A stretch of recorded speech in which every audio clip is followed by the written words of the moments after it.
की टेस्टिमोनी है जो हमारा फेसबुक क्लोज्ड ग्रुप है सूफी गाइडेंस बजाए। जी बोले भाजी। जी जनाब, सॉरी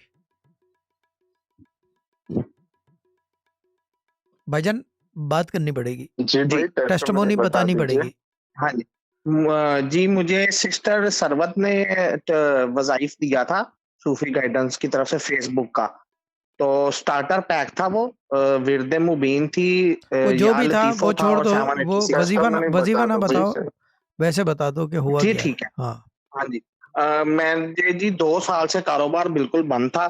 जैसे मैंने ये वज़ीफ़ा करना शुरू किया, अल्हम्दुलिल्लाह इस वज़ीफ़े की बरकत से हालात बेहतर होने शुरू हो गए, बंद कारोबार थोड़ा-थोड़ा चलना शुरू हो गया, लोगों की कॉल्स आनी शुरू हो गईं।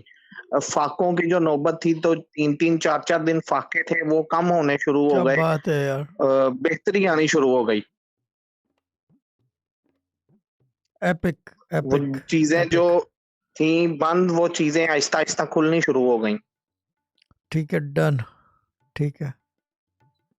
और आपका नाम?